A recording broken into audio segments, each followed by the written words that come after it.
The concept of multicultural education has been around for some time. Many of the elements that constitute contemporary programs were devised 70 to 80 years ago as part of a then current emphasis on international education.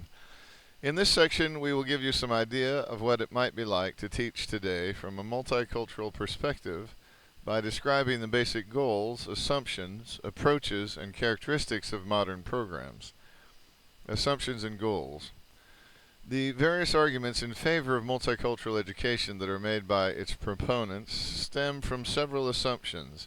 These assumptions and the goals that flow from them appear in Table 5.2. Common assumptions and goals of multicultural education programs. U.S. culture has been formed by the contributions of different cultural groups. Goal: promote understanding of the origins and lack of validity of ethnic stereotypes. In other words, blacks are violent, Jews are stingy, Asian Americans excel at math and science, Latinos are hot-tempered.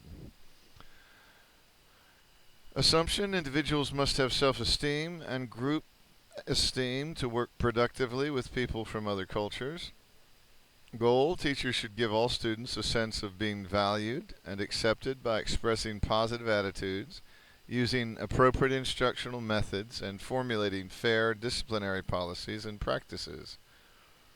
Assumption: learning about the achievements of one's cultural group will raise self and group esteem.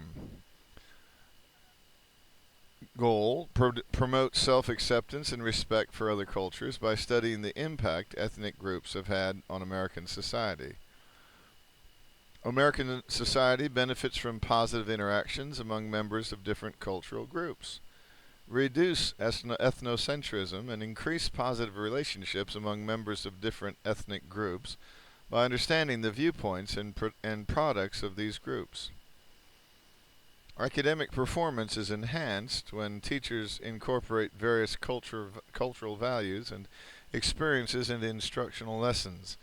Help students master basic reading, writing, and computation skills by embedding them in a personally meaningful, in other words, ethnically related context. Basic approaches. 4 approaches. James Banks, a noted authority on multicultural education, describes 4 approaches to multicultural education. Most multicultural programs, particularly those in the primary grades, adopt what he calls the contributions approach. In this approach, ethnic historical figures whose values and behaviors are consistent with American mainstream culture, in other words, Booker T. Washington, Sacagawea, are studied, whereas individuals who have challenged the dominant view, such as W.E.B. Du Bois, Geronimo, are ignored. A second approach, which incorporates the first, is called ethnic additive approach. Here, an instructional unit composed of concepts, themes, points of view, and individual accomplishments is simply added to the curriculum. The perspective from which an ethnic group's contributions are viewed, however, tends to be that of the mainstream.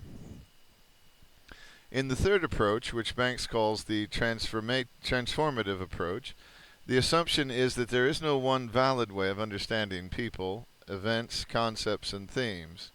Rather, there are multiple views, and each has something of value to offer. For example, the view of the early pioneers who settled the American West could be summed up by such phrases as how the West was won and the Westward Movement, but the Native American tribes who had lived there for thousands of years may well have referred to the same event as how the West was taken, or the Westward Plague.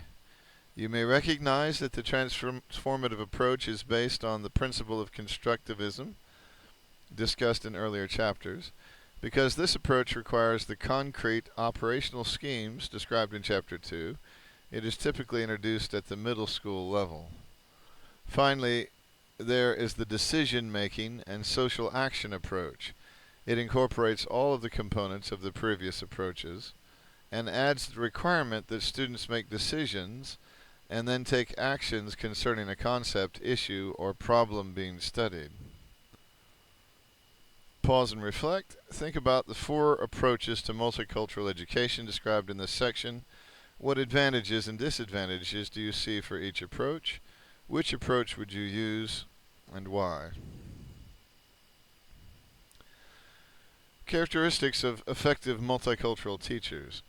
Although Banks' ideas about how to structure multicultural education programs are well conceived, they require the efforts of effective teachers for their potential benefits to be realized. Several researchers have identified specific characteristics that contribute to the success some teachers have in teaching students from culturally diverse backgrounds. Briefly stated, the effective multicultural teacher does the following: provides students with clear objectives, continuously communicates high expectations to the student, monitors student progress, and provides immediate feedback, has several years of experience in teaching culturally diverse students, can clearly explain why he or she uses specific instructional techniques, such as the ones described in the next section, strives to embed instruction in a meaningful context. For example, a topic from one subject, such as controlling crop-damaging insects with insecticide, could be extended to other subjects, examining the effects of insecticide on human health, graphing crop yields sprayed with various types and amounts of insecticides, provides opportunities for active learning through small group work and hands-on activities. One teacher, for example, created writing workshops in which students wrote, revised, edited, and published their products for others to read.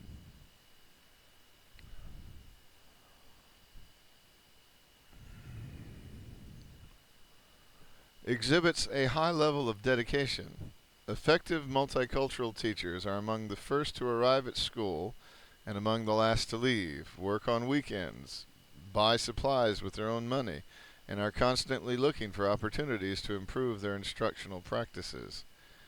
Enhances students' self-esteem by having classroom materials and practices reflect students' cultural and linguistic backgrounds. Has a strong affinity for students. Effective multicultural teachers describe their culturally diverse students in terms as, I love these children like mine own, and we are a family here. Instructional goals and methods. Instructional goals.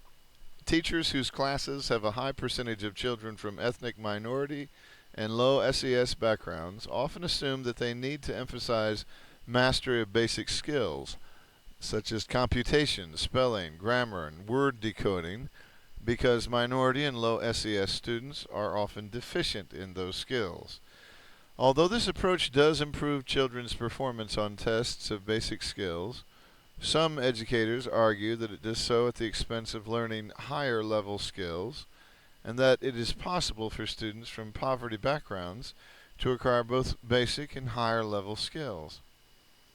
Michael Knapp, Patrick Shields, and Brenda Turnbull conducted a study to investigate this issue.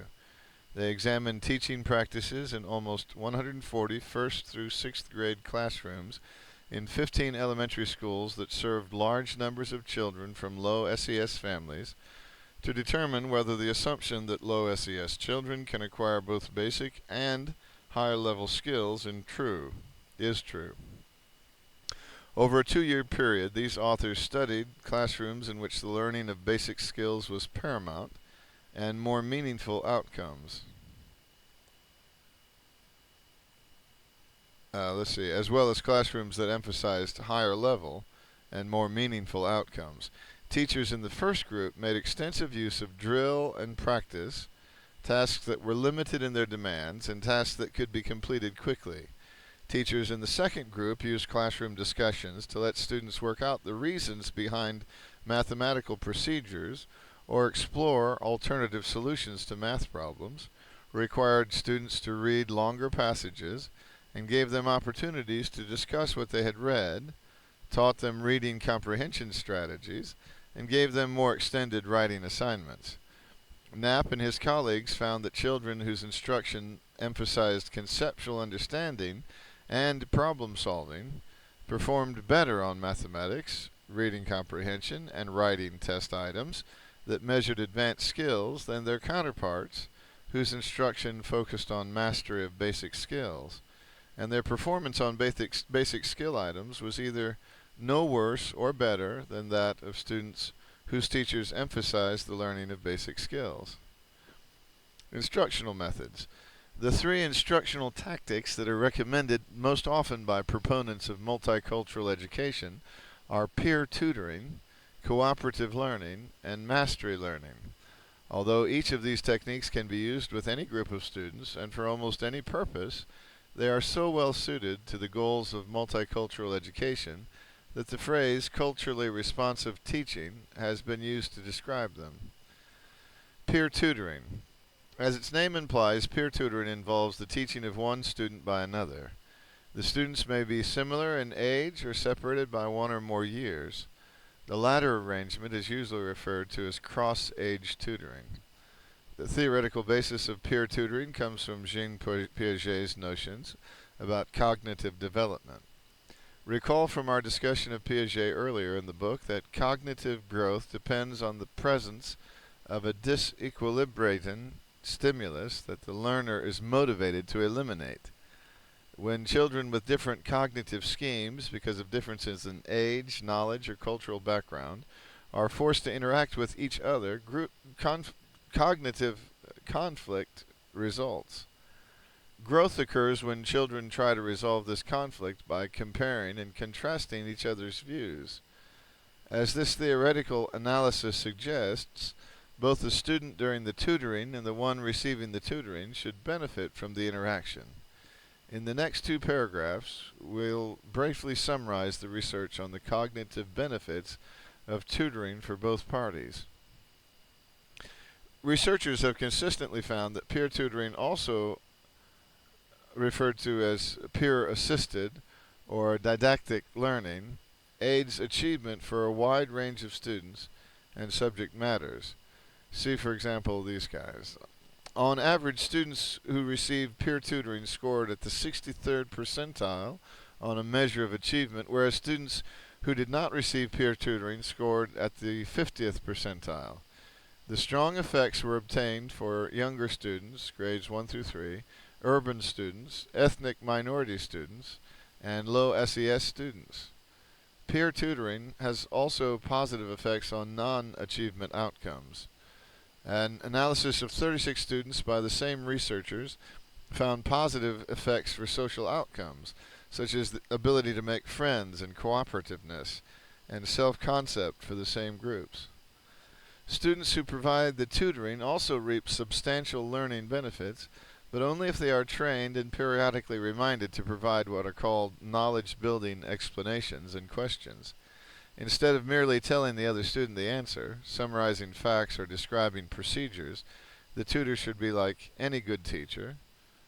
Also provide new examples, discuss underlying concepts, connect ideas, and pose questions that require integration and application. Cooperative learning. Closely related to peer tutoring is cooperative learning. The general idea behind cooperative learning is that by working in small heterogeneous groups of 4 or 5 students total, and by helping one another master the various aspects of a particular task, students will be more motivated to learn, will learn more than if they had to work independently, and will forge stronger interpersonal relationships than they would by working alone. David Johnson and Roger Johnson, who have been researching the effects of cooperative learning for more than 25 years, make a basic observation about the relevance of cooperative learning to the goals of multicultural education programs. Students cannot learn everything they need to know about cultural diversity from reading books and articles. A deeper understanding of the nature and value of diversity is gained by learning how to work cooperatively with individuals from different cultural backgrounds. Robert Slavin, a leading exponent of cooperative learning, reports that cooperative learning produced significantly higher levels of achievement than did non-cooperative arrangements in 63 of 99 studies. The results for the student team learning programs have been the most consistently positive. Of particular relevance to this chapter are the findings that students who cooperate in learning are more likely to list peers from different ethnic groups as friends and are better able to take the perspective of a classmate than are students who do not work in cooperative groups. Cooperative learning is a generally effective instructional tactic that is likely to be particularly useful with Latino, Black, and American Indian students. These cultures value a communal orientation that emphasizes cooperation and sharing. Thus, these students may be more prepared than other students to work productively as part of a group by carrying out their own responsibilities, as well as helping others do the same. One study found that small groups of Black fifth grade students who were told that they had to help one another learn a reading passage recalled more of the text than did similar students who worked either in pairs or individually. We will have more to say about cooperative learning and its effects on learning in Chapter 13. Mastery learning. The third frequently recommended instructional tactic, mastery learning, is an approach to teaching and learning that assumes that most students can master the curriculum if the following conditions are established: that students have sufficient aptitude to learn a particular task, have sufficient ability to understand instruction, are willing to persevere until they attain a certain level of mastery, are allowed whatever time is necessary to attain mastery, and are provided with good quality instruction. Mastery learning proponents assume that all of these conditions can be created if they are not already present. Aptitude, for example, is seen as being partly determined by how well prerequisite knowledge and skills have been learned, and perseverance can be strengthened by the deft use of creative teaching methods and various forms of reward for successful performance. The basic mastery learning approach is to specify clearly what is to be learned, organize the content into a sequence of relatively short units, use a variety of instructional methods and materials, allow students to progress through the material at their own rate, monitor student progress to identify budding problems, and provide corrective feedback, and allow students to relearn and retest on each unit until mastery is attained. Like the research on peer tutoring and cooperative learning, the research on mastery learning has generally been positive. On the basis of a comprehensive review of this literature,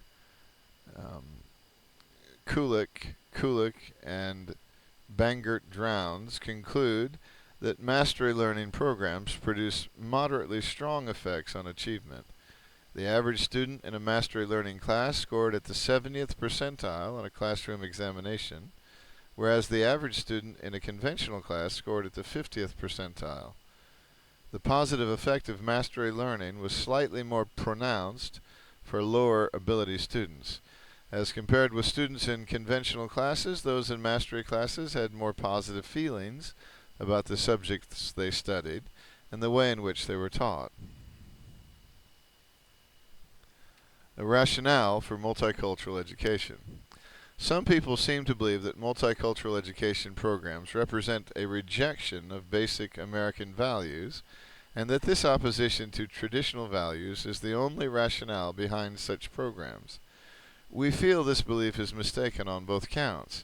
We see multicultural programs as being consistent with basic American values, such as tolerance of differences and equality of opportunity, and consider them to be justified in several ways.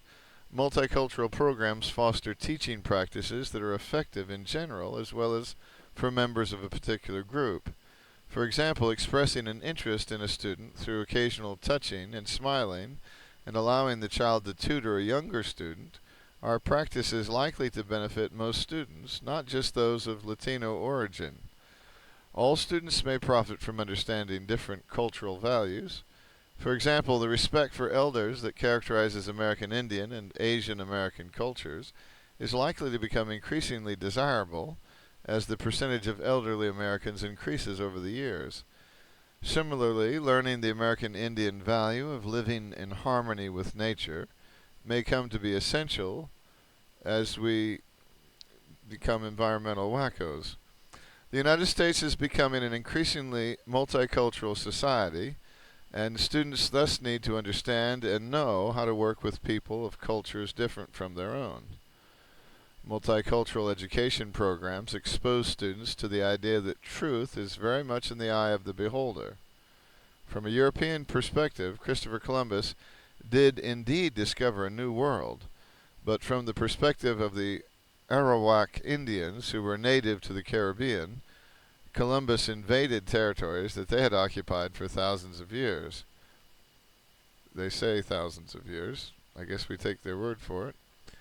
Similarly, one can describe the history of the United States as one in which continual progress toward democratic ideals has been made, or as one in which progress has been interrupted by conflict, struggle, violence, and exclusion. Multicultural programs can encourage student motivation and learning. These programs demonstrate respect for a child's culture and teach about the contributions that the students group has made to American society. Proponents argue that these features both personalize education and make it more meaningful. Conversely, when children perceive disrespect for their cultural background, the result can be disastrous. Consider the following comment by a Mexican-American student who realized for the first time that his teachers viewed him as both different and inferior. One recreation period, when we were playing our usual game of soccer, I took time out to search for a restroom. I spotted a building on the north side of the playground and ran for it. As I was about to enter, a teacher blew her whistle very loudly, freezing me on the spot. She approached me and demanded to know where I was going, who I was, and what I was doing on that side of the playground. I was dumbfounded and afraid to respond, so she took me by the ear and escorted me back across the playground to the south side.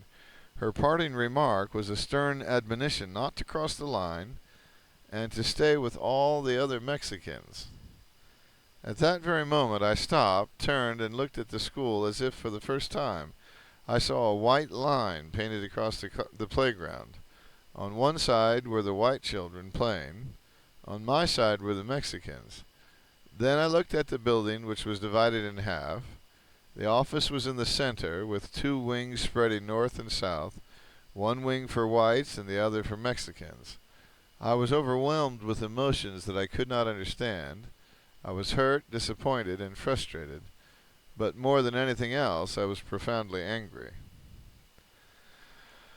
The rationale for multicultural education that we have provided has been reinforced by numerous studies that document the disappointing academic performance of a significant number of minority group students.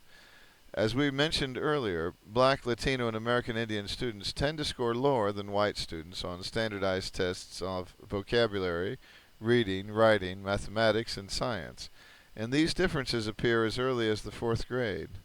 Although such problems are not easy to solve, the inclusion of ethnically related content and activities in the curriculum helps make classroom assignments more meaningful and encourages minority students to master reading, writing, computational, and reasoning skills.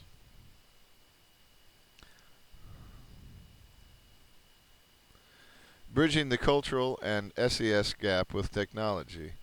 As we stated earlier, a basic purpose of multicultural education is to give students the opportunity to learn about the characteristics of people from different cultures and to try to understand how those individuals view the world. For schools that draw from an ethnically, racially, and socioeconomically diverse population, acquiring first-hand experience with the history, beliefs, and practices of different cultures is not likely to be a major problem. But schools that draw from more homogeneous populations have traditionally been limited to such resources as books, magazines, videos, and DVDs. This limitation on multicultural education is being surmounted, however, by the ability of technology to bring the world to the student, and in a very real sense. Telecommunication projects allow students from different places and varied backgrounds to interact with one another, sharing ideas and experiences, and learning new points of view. These exchanges can lead to a greater respect for diversity. Michael Salmon and Susan Akaran, for example, describe an email exchange program between kindergarten students from New Jersey and first-grade Eskimo children from Alaska that produced greater respect for and understanding of each other's culture.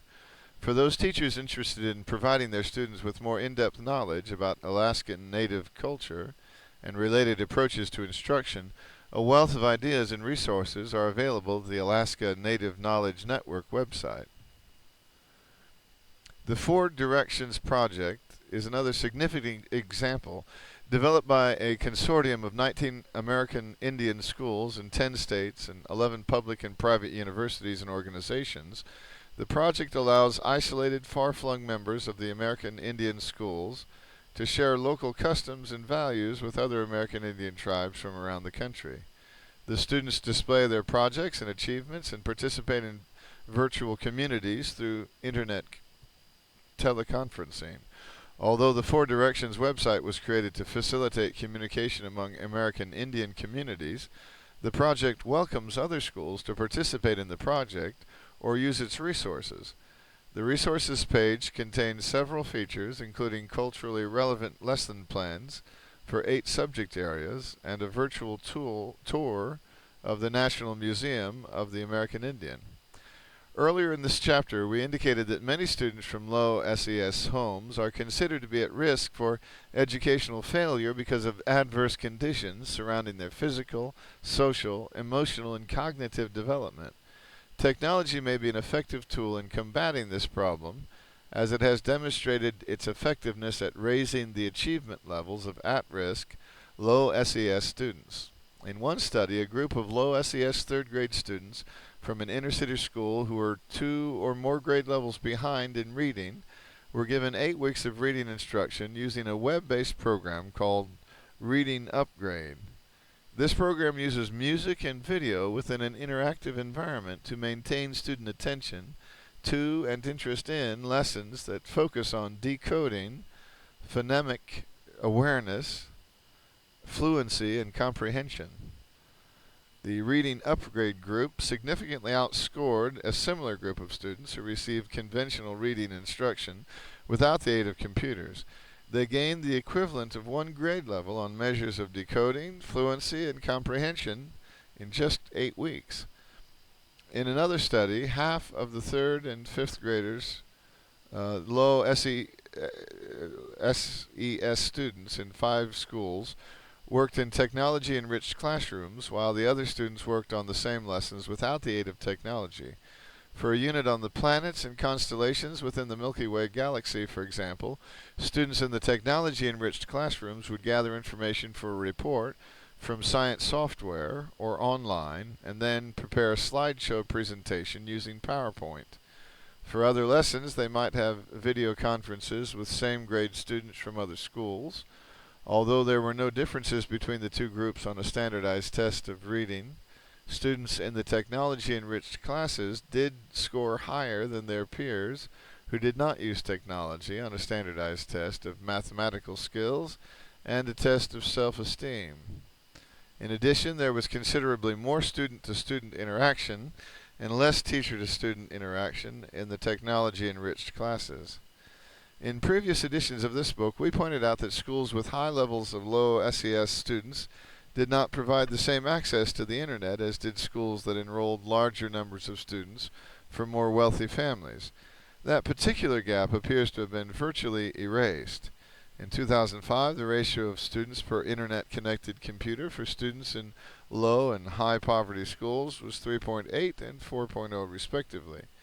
Somewhat larger gaps continue to exist, however, for city versus rural schools and larger versus smaller schools. And don't forget the technology gap that we mentioned earlier. A lower percentage of students from single-parent families have internet access, and that's going to go away as well. Thus, as we have also noted in past editions, insufficient technology resources may hinder the efforts to bridge the cultural and SES gap that we have described in this section. Now that you are familiar with the nature and goals of multicultural education programs and some of the instructional tools that are available to you, the following suggestions for teaching should help you get started.